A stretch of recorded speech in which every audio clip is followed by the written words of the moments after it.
আসসালামু আলাইকুম। শিমুল Memorial Narsal school and college কর্তৃক আয়োজিত অনলাইন ক্লাসে নবম শ্রেণীর সকল শিক্ষার্থীকে জানাচ্ছি স্বাগত। উপস্থাপনায় আছি আমি সাবিনা ইয়াসমিন, সহকারী শিক্ষক, শিমুল Memorial Narsal school and college. আজকে আমি বাংলাদেশ বিশ্ব পরিচয় বিষয়ে অধ্যায় 11 জাতীয় সম্পদ ও অর্থনৈতিক ব্যবস্থা পৃষ্ঠা 150 থেকে 153 এই অংশটি নিয়ে আলোচনা করব। আশা করি তোমরা সকলে ভালো আছো, বাসায় আছো, নিরাপদে আছো। সকলে ভালো থাকবে এই প্রত্যাশায় আমাদের তোমাদের উপর। আমরাও ভালো আছি। আমরা এখন করোনাকালীন সময় পার করছি, কাজে আমরা কি করব? ধৈর্যের সাথে এই সময়টি পার করব। বাসায় থাকবো, স্বাস্থ্যবিধিগুলো মেনে চলবো, ধৈর্যের সাথে থাকবো, বাইরে বের হবো না, মাস্ক পরবো, স্বাস্থ্যবিধিগুলো মেনে চলবো, পুষ্টিকর খাদ্য খাবো, অর্থাৎ যে জিনিসগুলো আমাদের জন্য প্রয়োজন শারীরিকভাবে এবং মানসিকভাবে সুস্থ থাকার চেষ্টা করবো। এছাড়াও তো আমরা যেহেতু নবম শ্রেণীতে পড়ছো, তোমরা অবশ্যই পড়ালেখার প্রতি গুরুত্ব দিবে। তাহলে চলে যাচ্ছি আজকে আমি ক্লাসে। শিখন ফল অর্থাৎ আজকের ক্লাস থেকে আমরা যা শিখতে পারবো। তার আগে তোমাদের মনে করে দিই, আজকে আমরা যে অধ্যায়টি নিয়ে আলোচনা করছি সেই অধ্যায়টি নিয়ে কিন্তু গত 2 দিন আমরা ক্লাস নিয়েছি, অর্থাৎ আজকে আমার 3য় নাম্বার ক্লাস। তো এর আগে আমরা কি নিয়েছি? এটি যেহেতু একটি অর্থনৈতিক বিষয়ের ক্লাস, তাহলে এর আগে আমরা নিয়েছি জাতীয় সম্পদ, সম্পদের বৈশিষ্ট্য, সম্পদ অপচয় রোধে আমাদের করণীয়। এর পরের দিন আমরা ক্লাস নিয়েছি যে অর্থনীতিকে বা বাংলাদেশে বা বিশ্বের যে অর্থনৈতিক ব্যবস্থাটা বিরাজমান তাকে 4টি ভাগে ভাগ করা হয়েছে, অর্থাৎ ধনতান্ত্রিক, সমাজতান্ত্রিক, মিশ্র এবং ইসলামিক। আমরা গতদিন ধনতান্ত্রিক এবং সমাজতান্ত্রিক অর্থনীতি নিয়ে জেনেছি। আজকে আমরা যেটা জানতে পারবো শিখন ফলে তা হচ্ছে মিশ্র অর্থনৈতিক ব্যবস্থার বৈশিষ্ট্য সমূহ জানতে পারবে, ইসলামী অর্থনৈতিক ব্যবস্থার বৈশিষ্ট্য সমূহ জানতে পারবে, বাংলাদেশে প্রচলিত অর্থনৈতিক ব্যবস্থা এবং জাতীয় আয় বন্টনের পরিস্থিতি বর্ণনা করতে পারবে। তাহলে চলে যাচ্ছি আলোচ্য বিষয়ে। তোমরা আলোচ্য বিষয়টি খাতায় লিখে নেবে। আজকের আলোচ্য বিষয় হচ্ছে মিশ্র অর্থনৈতিক ব্যবস্থা, ইসলামী অর্থনৈতিক ব্যবস্থা, বাংলাদেশে প্রচলিত অর্থনৈতিক ব্যবস্থা ও জাতীয় আয়ের বন্টন পরিস্থিতি। এখন আমরা চলে যাব মিশ্র অর্থনৈতিক ব্যবস্থা। মিশ্র অর্থনৈতিক ব্যবস্থা বলতে আসলে আমরা কি বুঝি? ধনতান্ত্রিক এবং সমাজতান্ত্রিক অর্থনৈতিক ব্যবস্থার পাশাপাশি বিশ্বে আরো একটি বহুল আলোচিত বা প্রচলিত অর্থনৈতিক ব্যবস্থার নাম হচ্ছে মিশ্র অর্থনৈতিক ব্যবস্থা। এটি ধনতান্ত্রিক এবং সমাজতান্ত্রিক অর্থনৈতিক ব্যবস্থার কিছু কিছু বৈশিষ্ট্য নিয়ে গড়ে উঠেছে। এই ব্যবস্থায় দ্রব্যের উৎপাদন, বিনিয়োগ এবং ভোগের ক্ষেত্রে ব্যক্তি মালিকানাধীন যেমন স্বীকৃত, তেমনি সরকারি উদ্যোগে বিনিয়োগ এবং উৎপাদনের ব্যবস্থা রয়েছে। অর্থাৎ আমরা বুঝতে পারছি মিশ্র অর্থনীতিতে সরকারি এবং বেসরকারি বা সরকারি বা ব্যক্তিগত খাত দুটোই উভয়ভাবে পরিচালিত হয়ে থাকে। এখন আমরা চলে যাব মিশ্র অর্থনৈতিক ব্যবস্থার বৈশিষ্ট্য সমূহ। আমরা দেখতে পাচ্ছি মিশ্র অর্থনীতিতে 5টি বৈশিষ্ট্য দেখা যাচ্ছে, অর্থাৎ সরকারি ও বেসরকারি খাতে সহাবস্থান। সহাবস্থান মানে বুঝতেই পারছো, যেখানে 2টি খাতই সমভাবে প্রযোজ্য। প্রতিযোগিতা, মুনাফা অর্জন, ভোগকারী স্বাধীনতা এবং হচ্ছে আয় বন্টন।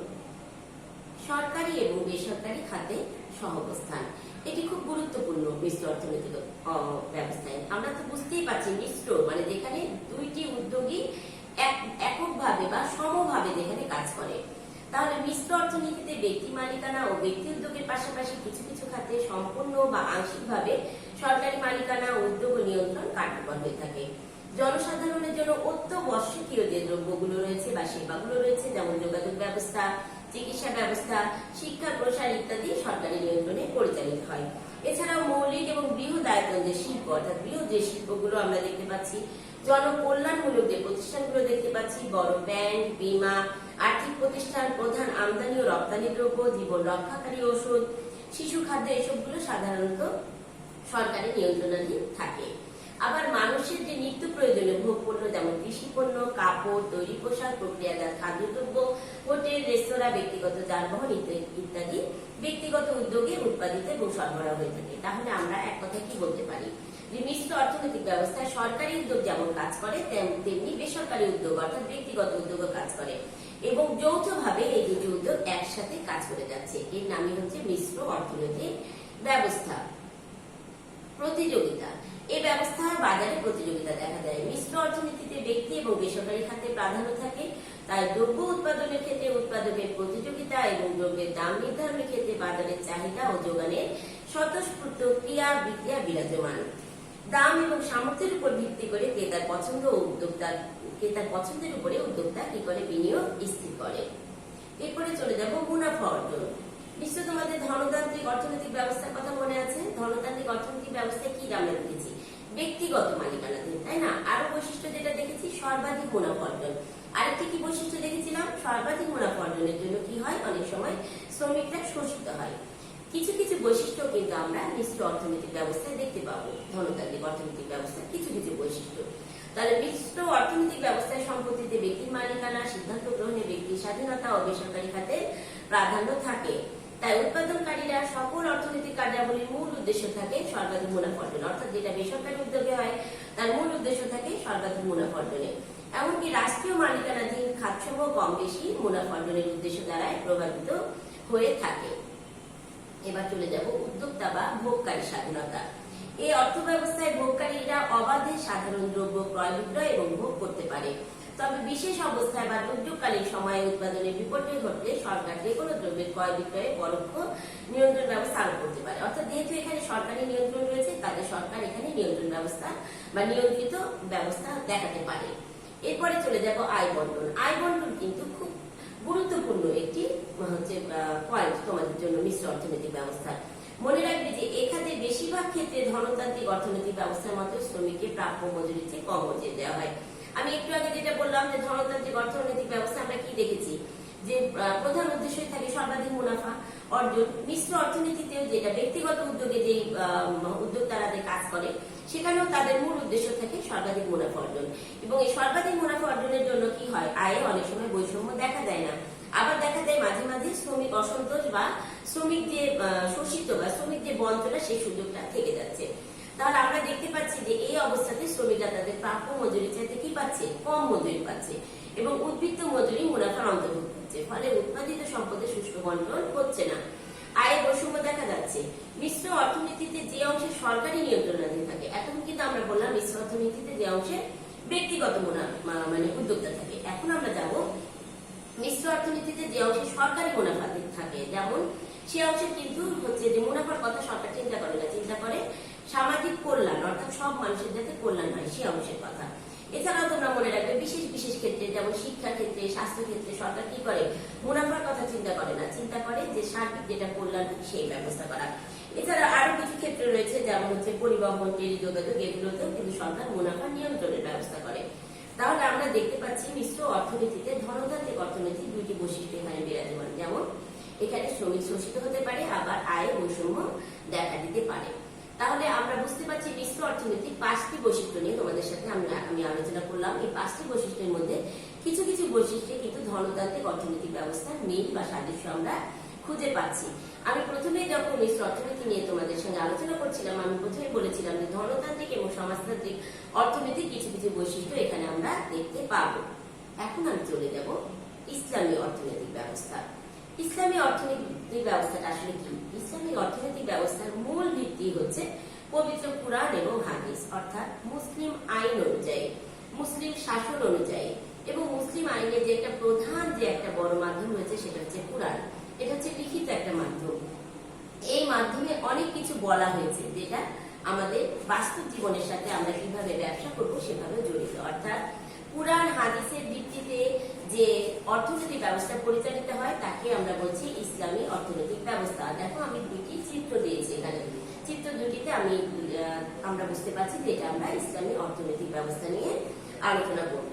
ইসলামী অর্থনৈতিক ব্যবস্থা তাহলে মূল ভিত্তি আমরা পাচ্ছি কুরআন এবং হাদিস, এবং এই অর্থনৈতিকের উৎপাদন বন্টনের বিষয়টি বুঝতে হলে আমাদেরকে ইসলামী যে ভিত্তি রয়েছে সেগুলো আমাদেরকে জানতে হবে। ইসলামী অর্থনৈতিক ব্যবস্থা যে বৈশিষ্ট্যগুলো, ইসলামী অর্থনৈতিক আমরা ব্যবস্থার 4টি বৈশিষ্ট্য দেখতে পাচ্ছি। সম্পদের মালিকানা, শরীয়ত ভিত্তিক অর্থনৈতিক কার্যাবলী, উৎপাদন ব্যবস্থা ও উপাদান সমূহের পারিতোষিক এবং আয় বন্টন।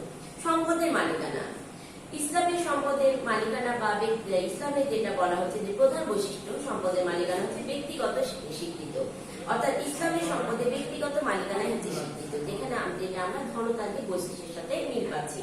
ব্যক্তি মালিকানাধীন সম্পদ মানুষ ইচ্ছা মতো ভাবে সেটা ব্যবহার করতে পারবে, ভোগ করতে পারবে এবং পরবর্তীতে এই সম্পদ সে তার উত্তরাধিকারের মধ্যে হস্তান্তর করতে পারবে। অর্থাৎ সম্পদের যে মালিকানা, এখানে আমরা কোন অর্থনৈতিক বৈশিষ্ট্যটি বিরাজমান, এটি হচ্ছে যে ধনতান্ত্রিক অর্থনীতির সাথে হচ্ছে মিল বা সংগতি রয়েছে। যেমন ধনতান্ত্রিক অর্থনীতির প্রধান যে বৈশিষ্ট্য সেটা হচ্ছে ব্যক্তি মালিকানাধীন, আর হচ্ছে ইসলামী অর্থনীতির সম্পদের মালিকানা হচ্ছে ব্যক্তি মালিকানাধীন বা ব্যক্তি মালিকানাই হচ্ছে এটা হচ্ছে স্বীকৃত। শরিয়ত ভিত্তিক অর্থনৈতিক কার্যাবলী। আমি প্রথমেই বলেছি যে ইসলামী যে অর্থনীতি বা পরিচালিত হয় যার মাধ্যমে, যেমন কুরআন এবং হাদিসের মাধ্যমে, অর্থাৎ শরীয়তের মাধ্যমে যে অর্থনৈতিক ব্যবস্থা পরিচালিত হয় সেটাকে আমরা বলছি শরীয়ত ভিত্তিক অর্থনৈতিক কার্যাবলী। অর্থাৎ ইসলামে দেখো মূল 5টি স্তম্ভ রয়েছে। এছাড়াও রয়েছে কুরআনের নির্দেশাবলী এবং রাসূল সাল্লাল্লাহু আলাইহি সাল্লামের হাদিসের বিধান অনুযায়ী আমরা অর্থনৈতিক কার্যাবলী যে নীতিমালাগুলো রয়েছে সেগুলো পরিচালিত করি।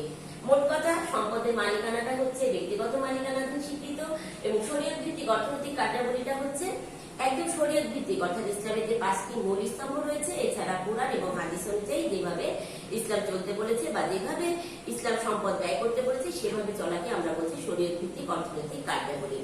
এবার আমি চলে যাব উৎপাদনের ব্যবস্থা বা উপাদান সমূহের পারিতোষিক। ইসলামিক অর্থনৈতিক ব্যবস্থা এটি একটি গুরুত্বপূর্ণ পয়েন্ট। উৎপাদনের লক্ষ্য হলো হালাল বা ধর্মসম্মত দ্রব্য বা সেবা উৎপাদন নিশ্চিত করা। হালাল এই কথাটি কিন্তু অন্য কোন অর্থনীতিতে বা অন্য কোন অর্থনৈতিক ব্যবস্থায় কিন্তু আমরা শুনতে পাইনি বা এই কথাটি শব্দটি প্রয়োগ হয় নাই, কিন্তু ইসলামী অর্থনৈতিক ব্যবস্থায় এই হালাল শব্দটি কিন্তু প্রয়োগ করা হয়েছে। কেন করা হয়েছে? কারণ ইসলামে কিছু কিছু বিষয়কে হালাল করা হয়েছে, কিছু কিছু বিষয়কে হারাম করা হয়েছে। যেটা হারাম সেটা আমরা এই অর্থনৈতিক ব্যবস্থায় প্রযোজ্য বা প্রয়োগ করতে পারবো না। তাহলে দেখো, ইসলামী অর্থ ব্যবস্থায় ব্যক্তির নিকট নির্দিষ্ট সময়ব্যাপী নির্ধারিত পরিমাণ অর্থ বা সম্পদ থাকলে তার একটি নির্ধারিত অংশ দরিদ্র জনগণের মধ্যে বন্টনের ব্যবস্থা রয়েছে। এই ব্যবস্থাকে বলা হয় যাকাত। নিশ্চয়ই যাকাত শব্দটির সাথে তোমরা পরিচিত। তাহলে ইসলামী অর্থনৈতিক ব্যবস্থায় যাকাত কিন্তু অবশ্যম্ভাবী, মানে দিতেই হবে, অর্থাৎ সম্পদশালী ব্যক্তির জন্য যাকাত প্রদান বাধ্যতামূলক। তোমরা কি বুঝতে পারছো? যেটা কিন্তু অন্যান্য অর্থনৈতিক ব্যবস্থায় বাধ্যতা করা হয়নি, কিন্তু ইসলামী অর্থনৈতিক ব্যবস্থায় যাকাতটা বাধ্যতামূলক। অর্থাৎ এই অর্থনৈতিক ব্যবস্থায় দেখা যাচ্ছে যে সমাজের কোন শ্রেণী একেবারে দরিদ্র সীমার নিচে বাস করবে না, কারণ যারা অত্যন্ত সম্পদশালী মানুষ তাদেরকে একটি নির্দিষ্ট পরিমাণের অর্থ এই দরিদ্র শ্রেণীকে দিতে তারা বাধ্য। এটা হচ্ছে ইসলামিক অর্থনৈতিক ব্যবস্থার মূল যে বৈশিষ্ট্য। অর্থাৎ কেউ সমাজে একেবারে দরিদ্র সীমার নিচে বা একেবারে শূন্য অবস্থায় বাস করতে পারবে না, সকলে খেয়ে পরে বাঁচতে পারবে। এই অর্থনীতির এটি একটি মূল বৈশিষ্ট্য। এছাড়াও দেখো, এই অর্থনীতির আরেকটি মূল বৈশিষ্ট্য হচ্ছে সুদ। তোমরা সুদের নাম শুনেছো, তাই না? সুদ হচ্ছে এই অর্থনীতিতে হারাম করে দেওয়া হচ্ছে, অর্থাৎ সুদের লেনদেন নিষিদ্ধ করে দেওয়া হচ্ছে। এই সুদের পরিবর্তে বলা হয়েছে যারা পুঁজিপতি বা যারা উদ্যোক্তা তারা বিনিয়োগের একটি নির্দিষ্ট হার লাভ বা লস হিসেবে গ্রহণ করবে। বাংলাদেশে একটি ব্যাংক এই ব্যবস্থা অনুসরণ করেছে, সেই ব্যাংকটির নাম হচ্ছে ইসলামী ব্যাংক। নিশ্চয়ই তোমরা সেটা জানো, না জানলে জেনে নাও যে বাংলাদেশ এই ইসলামী অর্থনীতির এই বৈশিষ্ট্যটি গ্রহণ করেছে এবং এই বৈশিষ্ট্যটি গ্রহণ করে তারা এই ব্যাংক ব্যবস্থা প্রতিষ্ঠিত করেছে। সেই ব্যাংকটির নাম হচ্ছে ইসলামী ব্যাংক। এই ইসলামী ব্যাংকে কি করা হয়? আমানত সুদ মুক্ত রাখা হয় এবং লস এবং লাভ যে অংশটা পাওয়া যাচ্ছে সেটা সুদের উপরে না, প্রকৃত যেটা পাওয়া যাবে সেই অংশের উপরে তারা নির্ধারণ করবে। এবার আমরা চলে যাব ইসলামী অর্থনীতি, কিন্তু আমি বৈশিষ্ট্যগুলো পড়িয়ে ফেললাম। এবার যাব আয় বন্টন, যেটি আরেকটি বৈশিষ্ট্য রয়েছে। যেহেতু আমি প্রথমেই বললাম যে এটি সম্পূর্ণ শরীয়ত ভিত্তিক অর্থনীতি, সেহেতু এই অর্থনৈতিক ব্যবস্থায় শোষণহীন উৎপাদন প্রক্রিয়া অনুষ্ঠিত। এখানে উৎপাদনের উপাদান সমূহের পারিতোষিক প্রদানে ন্যায়, পারিতোষিক বলতে যে আমি যাকাতের কথা বললাম, ন্যায় এবং সাম্যের নীতি অনুসরণ করা হয়। উৎপাদনের অবদানের ভিত্তিতে উপাদান সমূহের পাওনা পরিশোধ করা হয়। তাহলে এতক্ষণ আমরা কি জানলাম? আমরা মিশ্র অর্থনৈতিক ব্যবস্থার বৈশিষ্ট্যগুলো জানলাম এবং ইসলামী অর্থনৈতিক ব্যবস্থার বৈশিষ্ট্যগুলো জানলাম। এখন আমরা জানবো বাংলাদেশে প্রচলিত যে অর্থনৈতিক ব্যবস্থা। তোমরা একটি চিত্র দেখতে পাচ্ছ, তাই না? এটি হচ্ছে ব্রিটিশ আমলের একটি চিত্র। ব্রিটিশ আমল বলতে কি বুঝতে পারছো কোন আমল?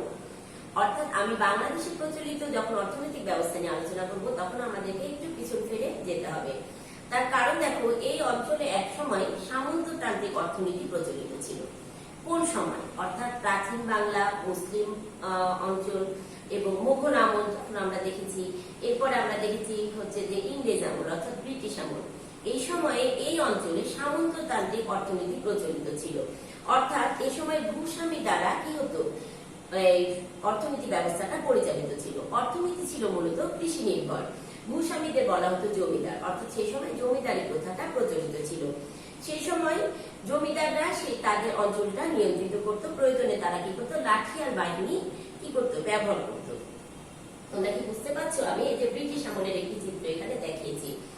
প্রয়োজনে কি করতো, তারা জোরপূর্বক মানুষের কাছে কর আদায় করতো এবং যার জন্য তারা লাঠি আর বাহিনী ব্যবহার করতো। এটা কিন্তু আমি বলছি ব্রিটিশ আমলের কথা। এবার চলে যাব অর্থাৎ আমাদের অঞ্চলে কি কি অর্থনৈতিক ব্যবস্থা প্রচলিত ছিল সেই ব্যবস্থাটা বলার জন্য। এবার আমি চলে যাব পাকিস্তান আমলে ধনতান্ত্রিক অর্থনীতি চালু ছিল কি। পাকিস্তান আমলে যখন আমাদের এরপরে ব্রিটিশ আমলের পর আমরা আমাদের দেশটা কোন অঞ্চলের মধ্যে বা কোন দেশের মধ্যে অন্তর্ভুক্ত হলো, পাকিস্তানের মধ্যে অন্তর্ভুক্ত হলো। তাহলে পাকিস্তান আমলে আমাদের অর্থনীতিটা ছিল ধনতান্ত্রিক অর্থনীতি। যেহেতু ধনতান্ত্রিক অর্থনীতি ব্যবস্থায় ব্যক্তি নির্ভর, সেহেতু কি হয়েছে, দেশের জনগণের খুব ক্ষুদ্র অংশের হাতে কি হয়েছে, মূলধন এবং সম্পদ কেন্দ্রীভূত হয়েছে। কাজে তখনও আমরা ছিলাম অনেকভাবে শোষিত, অর্থাৎ তখনও কিন্তু শ্রমিক শোষণ বা শ্রমিকেরা যে শোষিত হয়েছে সেটা কিন্তু আমরা বুঝতে পারছি। পরবর্তীতে অর্থাৎ স্বাধীনতার পর আমাদের দেশের অর্থনীতি সমাজতান্ত্রিক আকারে প্রতিষ্ঠা লাভ করে। নিশ্চয় মনে আছে, ধনতান্ত্রিক অর্থ কি, ব্যক্তি নির্ভর বা ব্যক্তি মালিকানাধীন। সমাজতান্ত্রিক কি, যেটা রাষ্ট্র কর্তৃক যেটা পরিচালিত হয়। যুদ্ধের পরে আমাদের অর্থনীতি ভয়াবহ ক্ষতিকর অবস্থা দিকে ছিল। সেই সময় আমাদের অর্থনীতিকে পুনরুদ্ধার করার জন্য বা অর্থনীতিকে সামনের দিকে এগিয়ে নেওয়ার জন্য বড় বড় শিল্প প্রতিষ্ঠানকে কি করা হয়েছে, সমাজতান্ত্রিক অর্থাৎ সরকারিকরণ করা হয়েছে। এখন বর্তমানে আমাদের দেশে কি ধরনের অর্থনৈতিক ব্যবস্থা প্রচলিত আসলে আমরা দেখেছি। তাই বর্তমানে আমরা দেখতে পাচ্ছি আমাদের দেশে দুইটি অর্থনৈতিক ব্যবস্থা বিদ্যমান, একটি হচ্ছে ধনতান্ত্রিক আর একটি হচ্ছে মিশ্র। ধনতান্ত্রিক কি, তোমাদের নিশ্চয়ই মনে আছে, ধনতান্ত্রিকটা হচ্ছে ব্যক্তি মালিকানাধীন, আর মিশ্রটা কি, যেখানে আমরা সরকারি এবং বেসরকারি বা সরকারি বা ব্যক্তি উদ্যোগ যৌথভাবে কাজ করে। তাহলে স্বাধীনতার পর বাংলাদেশে অর্থনৈতিক ব্যবস্থা নানা রকম সংস্কার এবং পরিবর্তনের মধ্যে দিয়ে এগিয়ে যাচ্ছে। বর্তমানে আমাদের দেশে ধনতান্ত্রিক অর্থনৈতিক ব্যবস্থার প্রাধান্য সহ মিশ্র অর্থনৈতিক ব্যবস্থার প্রাধান্য দেখা যাচ্ছে। তবে বেশি প্রাধান্য দেখা যাচ্ছে কিন্তু ধনতান্ত্রিক অর্থনৈতিক ব্যবস্থার। দেশে উৎপাদন, বন্টন প্রক্রিয়া সরকারি এবং বেসরকারি খাতেরও সহাবস্থান রয়েছে। বেসরকারি খাত ক্রমশ কি হচ্ছে, সম্প্রসারিত হচ্ছে। দেখো আমাদের দেশে উদ্যোক্তার চেয়ে শ্রমিকের সংখ্যা অনেক বেশি। আমরা বলতে পারি শ্রমিকের সংখ্যা বেশি, উদ্যোক্তার সংখ্যা কম। এবং এই উদ্যোক্তা সাধারণত আমাদের দেশের মানুষ হয়। এছাড়াও আমরা কি করছি, বিদেশের থেকে আমরা বা বাইরের দেশ থেকে আমরা অনেক সুযোগ সুবিধা গ্রহণ করছি বা ঋণ গ্রহণ করছি। এভাবে কিন্তু আমাদের বড় বড় শিল্প প্রতিষ্ঠানগুলো গড়ে উঠছে। তবে বাংলাদেশে যেহেতু বেশিরভাগই শিল্প প্রতিষ্ঠান ধনতান্ত্রিক বা ধনতান্ত্রিক প্রক্রিয়ায় গড়ে উঠেছে, সেহেতু কি হচ্ছে, শ্রমিকের সংখ্যা বেশি, উদ্যোক্তার সংখ্যা কম। যেহেতু সেই জন্যে দেখা যাচ্ছে উদ্যোক্তারা বা মালিকেরা কি হচ্ছে, অধিক মুনাফা অর্জনের জন্য এখনো যে শ্রমিক যে শোষণ বা শ্রমিক যে বঞ্চিত হবার যে সুযোগ, সেটি কিন্তু আমাদের থেকে যাচ্ছে। যার জন্য কি হচ্ছে, আমাদের শ্রমিকদের জীবনযাত্রার মান অন্যান্য দেশের জীবনযাত্রার মানের চাইতে অনেকাংশে নিম্ন। তাহলে কি আমরা বুঝতে পারলাম? তাহলে আজকে আমি তোমাদের সাথে যা যা আলোচনা করলাম সেটি হলো কি, মিশ্র অর্থনৈতিক ব্যবস্থার বৈশিষ্ট্য, ইসলামী অর্থনৈতিক ব্যবস্থার বৈশিষ্ট্য এবং আমাদের দেশে অর্থনৈতিক যে প্রচলিত যে ব্যবস্থাগুলো প্রচলিত সেগুলো হচ্ছে প্রধানত আমরা সম্প্রসারিত হচ্ছে ধনতান্ত্রিক অর্থনৈতিক ব্যবস্থার উপর বা প্রাধান্য রয়েছে ধনতান্ত্রিক অর্থনৈতিক ব্যবস্থা। এছাড়াও কিছু কিছু ক্ষেত্রে আমরা মিশ্র অর্থনৈতিক ব্যবস্থার বৈশিষ্ট্য দেখতে পাচ্ছি। আমি ক্লাসের একেবারে শেষ পর্যায়ে চলে এসেছি। মূল্যায়নের মাধ্যমে আমি তোমাদের ক্লাসটি শেষ করব। আমি যখন তোমাদের মূল্যায়নের প্রশ্নগুলো করব, যারা তোমরা ক্লাসটি মনোযোগ দিয়ে শুনেছো অবশ্যই তোমরা প্রশ্নের উত্তর দিতে পারবে, এই বিশ্বাস আমার আছে। তাহলে আমি প্রথম যে প্রশ্নটি রেখেছি সেটি হচ্ছে, শরীয়ত ভিত্তিক অর্থনীতি কোন অর্থনীতির বৈশিষ্ট্য? নিশ্চয়ই বুঝতে পারছো, এটি হচ্ছে ইসলামী অর্থনীতির বৈশিষ্ট্য। সরকারি এবং বেসরকারি খাতে সহাবস্থান, অর্থাৎ যেখানে একসাথে অবস্থান করে। সহাবস্থান অর্থ তো তোমরা বুঝো, তাই না? তাহলে সরকারি এবং বেসরকারি খাতে সহাবস্থান বলতে কি বুঝো? তোমরা বলবে যে মিশ্র অর্থনৈতিক ব্যবস্থায় লক্ষ্য করা যায় যে সরকারি উদ্যোগ বা উদ্যোক্তা যেমন রয়েছে তেমন রয়েছে বেসরকারি উদ্যোক্তা বা ব্যক্তিগত উদ্যোক্তা। একে বলা হচ্ছে সরকারি এবং বেসরকারি খাতে সহাবস্থান। বাংলাদেশের শ্রমিকদের জীবনযাত্রার মান নিম্ন কেন? বুঝতে পারছো কেন নিম্ন? কারণ আমাদের দেশের অর্থনীতি, বড় বড় যে শিল্প কারখানাগুলো গড়ে উঠেছে সেগুলো বেশিরভাগই ব্যক্তি মালিকানাধীন অর্থাৎ ধনতান্ত্রিক অর্থনৈতিক ব্যবস্থা বিরাজমান। যার জন্য তাদের প্রধানই লক্ষ্য হচ্ছে যে অধিক মুনাফা অর্জন করা, এবং অধিক মুনাফা অর্জন করার জন্য মাঝে মাঝে তারা কি করছে, শ্রমিক অসন্তোষ দেখা যায়, শ্রমিক আন্দোলন দেখা যায়, এবং শ্রমিকের সংখ্যা অত্যধিক বেশি। উদ্যোক্তার চাইতে মালিকের চাইতে শ্রমিকের সংখ্যা অত্যধিক বেশি, যার জন্য আমাদের দেশের শ্রমিকদের জীবনযাত্রার মান অন্যান্য দেশের চাইতে অনেক নিম্ন বা কম। মিশ্র অর্থনৈতিক ব্যবস্থা 2টি বৈশিষ্ট্য উল্লেখ করো। আমি 5টি বৈশিষ্ট্য উল্লেখ করেছি, তোমরা দেখো 2টি বৈশিষ্ট্য উল্লেখ করবে। আমার ক্লাসটি আশা করি তোমরা মনোযোগ দিয়ে শুনেছো। আগামী দিন এই ক্লাসের উপরে অর্থাৎ অধ্যায় 11 পৃষ্ঠা 150 থেকে 153 এর উপরে তোমাদের টপ টেস্ট হবে। সবাই ভালো মতো টপ টেস্ট দিবে। আগামীতে তোমাদের বাংলাদেশ বিশ্ব পরিচয়ে বিষয়ে সাপ্তাহিক পরীক্ষা রয়েছে, তোমরা নিশ্চয়ই পড়াও পেয়ে গেছো। তোমরা ভালো মতো বাসায় পড়বে। আর যেহেতু আমি আবার মনে করে দিচ্ছি তোমাদের করোনাকালীন সময়ে আমরা এখন বাস করছি, কাজে আমরা কি করব, একটু সচেতন থাকবো, ধৈর্যের সাথে এই সময়টি মোকাবেলা করব। নিশ্চয়ই আমরা খুব দ্রুত এই সময়টি পার করতে পারবো। সবাই ভালো থাকবে, সুস্থ থাকবে, এই প্রত্যাশা করে আমি শেষ করছি। সবাইকে ধন্যবাদ।